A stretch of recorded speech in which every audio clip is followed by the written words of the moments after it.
Il y a des stagiaires qui deviennent directrices générales en 10 ans. C'est court à l'échelle d'une vie. C'est pas rare de voir oui, des DG, des DGA de 35, 36 ans. C'est jeune et c'est pas des parcours qu'on peut avoir dans d'autres types de structures.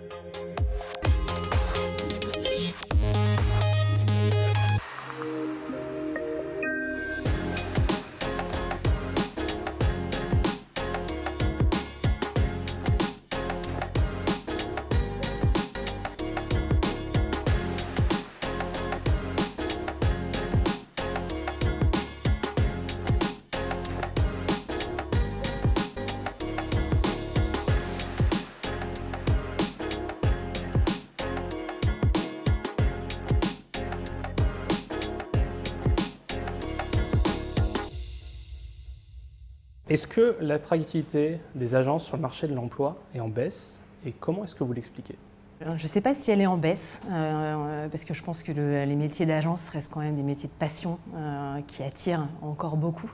Ce qui est sûr, c'est qu'il y a une forte concurrence à côté et une réalité, je pense, vraiment de la politique salariale des juniors qui fait hésiter des jeunes talents. On n'est clairement pas forcément compétitif face à des cabinets de conseil qui ont des politiques salariales beaucoup plus séduisantes. Je pense qu'il y a aussi probablement un problème de notoriété de notre secteur auprès des jeunes. En fait, on se rend compte qu'il y a une méconnaissance du monde des agences. Dès qu'on sort des écoles un peu spécialisées de communication ou de sciences sociales. Personnellement, j'ai fait une école de commerce assez généraliste et je suis arrivée un peu par hasard dans le monde des agences. Et c'est vrai que dans le cadre de mes études, on n'avait jamais vraiment parlé ou évoqué dans les forums, etc. Donc je pense qu'il y a un vrai travail à faire sur aller au plus près des étudiants et leur présenter le secteur, les opportunités de carrière qu'il y a, parce qu'on se rend compte qu'une fois que les jeunes sont dans les agences, ils sont vraiment très contents d'y être. Tu as fait référence au baromètre de la HECC au début, et c'est vrai qu'on se rend compte que 88% des jeunes recommanderaient leur travail à n'importe qui et sont fiers d'y travailler. Donc voilà, je pense que c'est plus une politique un peu d'approche et de notoriété qu'il faut travailler pour donner envie en fait et de faire connaître. Complètement, surtout sur une population qui est en recherche de sens et d'engagement et je pense que c'est ce que les agences aujourd'hui ont vraiment à valoriser. Je pense qu'on est dans des métiers de passion où on est fiers vraiment du produit qu'on délivre, c'est-à-dire qu'on ne tombe pas simplement des PowerPoints, on tombe des idées, on produit de la création du matériel qui crée de l'émotion chez les gens, chez les clients. Donc je pense on observe, nous, je pense tous, une vraie appartenance, un vrai sentiment d'appartenance aux agences, une vraie fierté de porter le maillot, un sentiment de collectif, cette fierté quand on sort quelque chose qui touche, qui fait rire, qui impacte concrètement.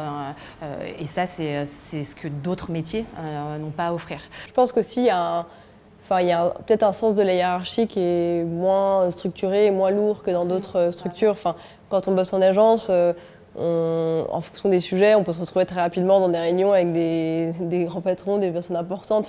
Il y a moins ce côté hyper siloté, on va dire pyramidal, des organisations plus traditionnelles.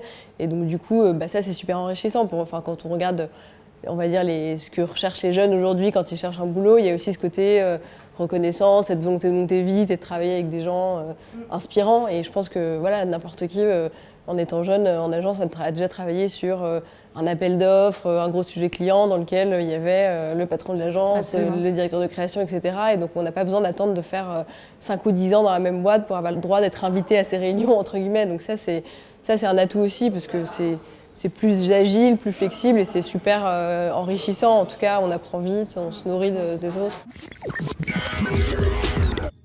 Est-ce que les agences sont aujourd'hui capables de proposer de véritables plans de carrière comme on peut le retrouver dans des grands groupes, annonceurs ou de conseils ? Je trouve que le plan de carrière, c'est presque un terme qui est old school, qui est dépassé. Je trouve que faire carrière, c'était un peu des expressions de nos parents, de nos grands-parents, et c'était important, cette ascension aussi, accumuler les titres, les statuts, encadrer de plus en plus de gens. C'était ça, faire carrière. Aujourd'hui, je pense que surtout pour les millennials, mais même globalement, pour tout le monde, pour toutes les classes d'âge, c'est pas tant faire carrière que trouver l'endroit où on est à sa place.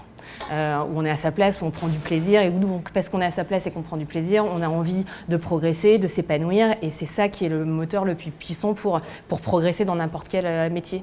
Et finalement, les carrières un peu verticales de je monte les échelons, puis après je suis arrivée, ça n'existe pas, ça n'existe plus, enfin ça n'existe plus dans nos métiers en tout cas. Je pense qu'aujourd'hui on peut avoir, et c'est ça qui est génial aussi dans les agences, c'est qu'on peut être planeur et puis après devenir créa, et puis si un jour on a envie de passer dans une boîte de prod, on le fait, et l'ascension elle n'est pas forcément, encore une fois, que verticale. Oui, je pense aussi que ce qui est intéressant, c'est qu'aujourd'hui, j'ai l'impression que les jeunes, ils changent beaucoup plus d'entreprise que ce qu'ils ne faisaient, ce que nos parents ou des gens avant pouvaient faire. Et je pense que ça traduit une volonté de changement, de diversité, etc. Et je pense que tout ça, ils peuvent vraiment le trouver en agence. Enfin, je suis d'accord, le mot plan de carrière n'est pas forcément le bon, mais en tout cas, évoluer et durer en agence, c'est possible parce qu'on peut changer de budget, changer de client, changer même parfois de fonction en fonction des évolutions. On peut vraiment découvrir presque un nouveau métier plus tard. On peut aussi, quand on travaille dans un réseau international, aller 2 ans à l'étranger, revenir. Donc je pense qu'on a autant d'arguments que des grandes entreprises ou des grands cabinets sur des évolutions. Comment est-ce que vous voyez les emplois en agence évoluer dans les 3 ou 5 prochaines années ? Moi, j'ai l'impression que quand même la notion d'efficacité et de performance, elle est quand même clé aujourd'hui dans nos métiers.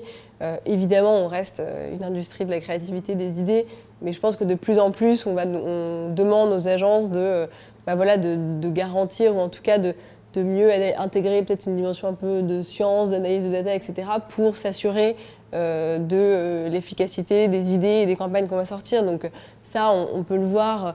Par exemple, de plus en plus en agence maintenant en créa, il y a des fonctions comme du channel planning qui n'existaient pas, je pense, en tout cas qui étaient plutôt que dans les agences médias avant, et maintenant on l'intègre dans les agences parce qu'il y a cette nécessité de penser une création qui va être dingue, qui va générer des choses, qui va avoir de l'impact, mais après de savoir comment on va optimiser le parcours et comment on va l'utiliser pour que ce soit le plus efficace possible et le plus impactant pour le business de la marque. Donc je pense que tous les métiers qui sont liés à la data au sens large, mais aussi après liés aux médias, moi je crois vraiment que les agences de créa et de médias vont de plus en plus se rapprocher dans les années à venir, et on le voit déjà, il y a plein de modèles de groupes qui travaillent déjà comme ça. Donc probablement des métiers un peu passerelles qui vont vraiment contribuer à mettre la créativité au service de l'efficacité.